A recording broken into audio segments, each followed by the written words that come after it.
Ang susunod na programa ay rated SPG. Ito ay nangangailangan ng striktong patnubay at gabay ng magulang dahil sa mga sensitibong tema at eksena na hindi angkop sa mga bata. Si Maria ay isang batang manunulat na nagtatrabaho sa isang kilalang kumpanya ng mga libro. Matagal na siyang nasa industriya ngunit hindi siya nakapaglikha ng librong pumukaw sa atensyon ng madla.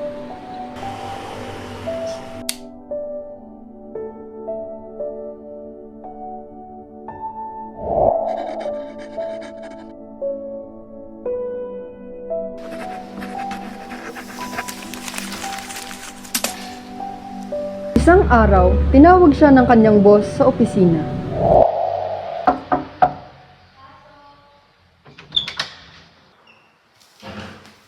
Oh, Maria, kamusta? Hello po, boss. Kamusta yung storyline na pinapagawa ko sa'yo para sa libro natin? Ito po, tignan niyo po.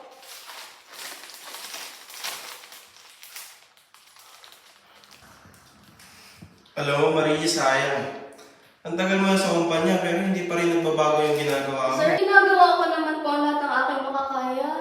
Alam mo, nag-iisip ako kung tatanggalin kita o papalitan. Sir, wag po. Please, wag po. Promise, gagawin ko pong lahat. O sige, ganito na lang.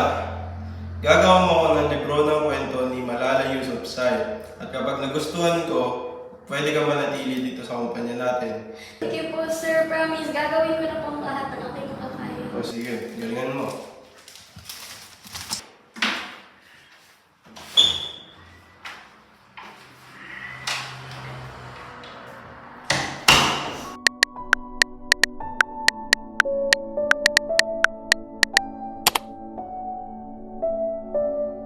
Nagdesisyon si Maria na ilagay ang lahat ng kanyang enerhiya sa proyektong ito.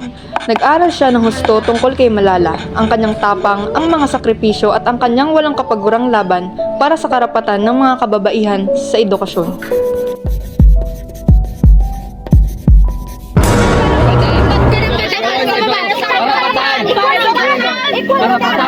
Para sa kababaihan. Sa ibang lugar ako. Si Maria, nasaan ako? Maria, huwag kang matakot. Nasa mundo tayo ng katotohanan. Katotohanan sa pakikipaglaban sa edukasyon.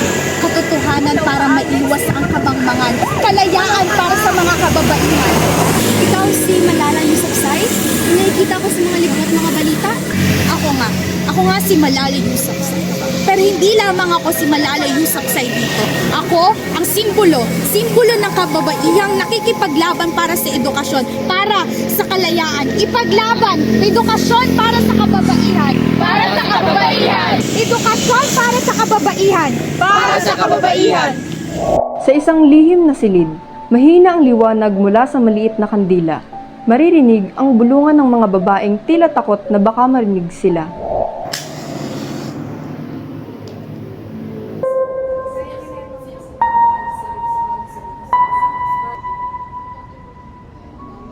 Lahat tayo nakakaramdam ng takot dito. Pero lagi mong tatandaan, walang pagbabago kung walang sakripisyo. Walang makikinig kung hindi tayong mag-iingay. Ang ipinaglalaban dito ay ang ating edukasyon, ang ating pagkatuto. Alam kong mapanganib ang ating gagawin, pero walang lalaban para sa atin kung hindi tayo ang gagalaw. Patuloy nating igiit at ipaglaban ang karapatan para sa kababaihan. Sabay-sabay tayo pumasok sa paaralan. Sa dilim mo sa tago, basta hindi nila tayo mapansin. Ligtas tayo basta sama-sama. Kaya bukas na bukas ang unang hakbang para sa ating pakikipaglaban para sa ating karapatan.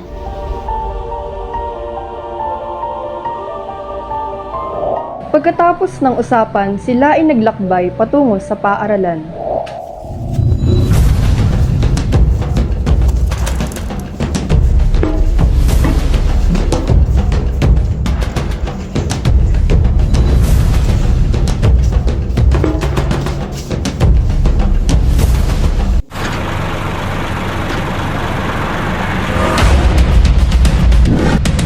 kalagitnaan ng kanilang paglalakbay, biglang huminto ang bus dahil sila ay hinarang ng mga Taliban.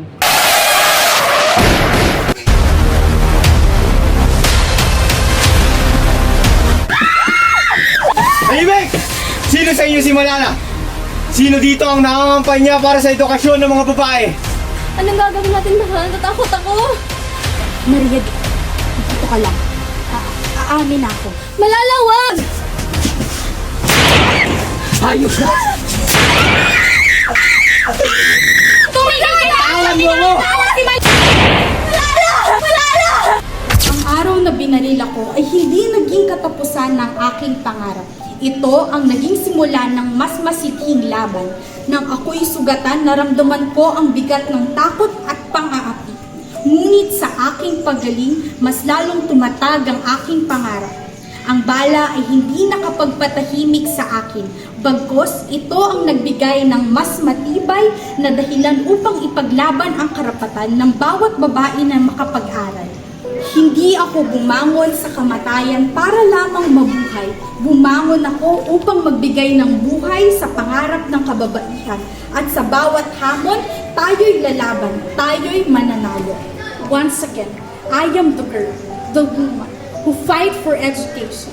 I am Malala Yousafzai.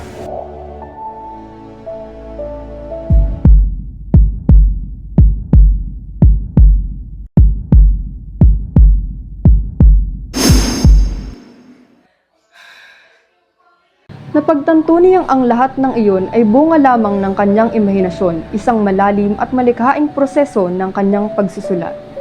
Maraming salamat po.